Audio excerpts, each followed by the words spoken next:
this is the time of the story I thought I was related to royalty for about 10 minutes. When you're researching your family tree, you make mistakes. It happens. Don't worry about it. You might end up with a case of a man being his own grandfather, or a man having 3 wives, all named Lydia. That was insane. But this isn't those stories. This is the time I thought I was related to the Plantagenists for 10 minutes. Here's how it happened.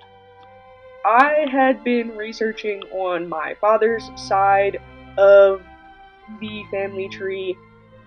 And so if you go up my father's side of the family tree through his father and his father, then when you reach the Crumlings, you keep going until you reach the Forries. You make a right at the Forries, and you just keep going up through the Forries. You eventually reach John Forry and his father Daniel Forry and Daniel Isaac Jacques Forry, which may be far. It's French. So, John Forry was born in 1705 and died in 1753. And Daniel Forry was born in 1682 and died in 1781. And Daniel Isaac Jacques Forry was born in 1646 and died in 1701. Now, it's been a while since I did this, and I erased or did my best to erase the evidence of it. But if I remember correctly, the problem came from John Forry. See, when you search for Forry, spelled Forry, I got some results that brought up the FERRERS. FERRERS. Either way, close enough to Forry. It's about as close as Bobner and Bachner and Batner and all of those were. So, I looked into it. I kept going back, and eventually I reached Jean BOUCHIER, Lord FERRERS. Totally butchering that name.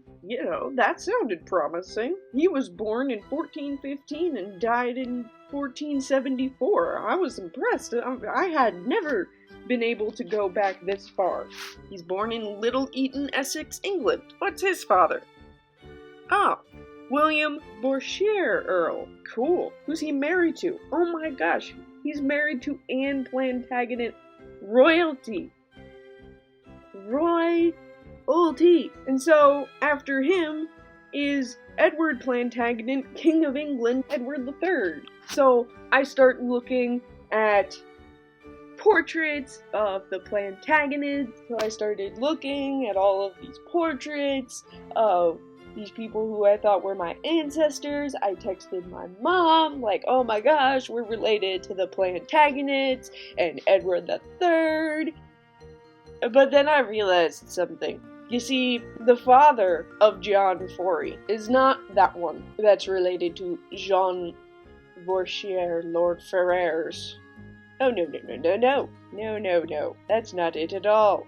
I found out that he was not Lord Ferrer's son because at one point I had someone who died before their son was born. That math doesn't work. It wasn't like, it was 3 months, so hypothetically the child could have been conceived before the father died. No.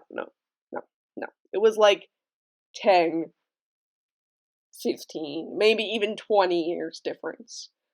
Instead, his father is Daniel Forry, as I mentioned, who was born in Switzerland. Typical.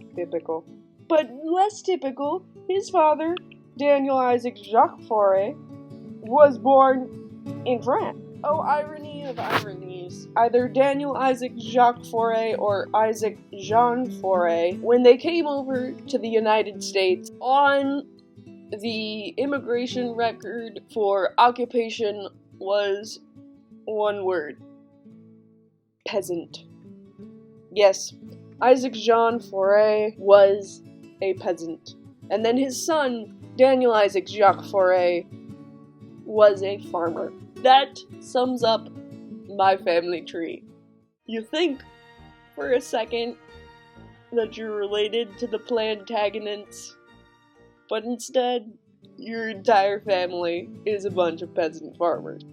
I tell you this not because I want you to get discouraged or think that your family history is going to be boring, but as you're going through your family tree, don't just blindly accept other people's research, other people's ideas.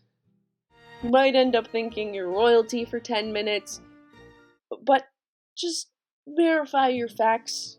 I know it can be fun to get swept up in the excitement of discovery, but then once you've calmed down your discovery, go back and verify. You know, those little question marks or exclamation points in FamilySearch.com, they're exclamation points that are like, this person was born before their mother was 12 years old. Yeah, look at those. Look at those. Sometimes it's just a clerical error, somebody mixed up two numbers. It's fine. Other times, you might be looking at the wrong people. So let me know, have you ever thought you were related to royalty and then had your family turn out to be peasant farmers? What kind of issues have you run into with trying to figure out who you are and where you come from? Thanks for watching.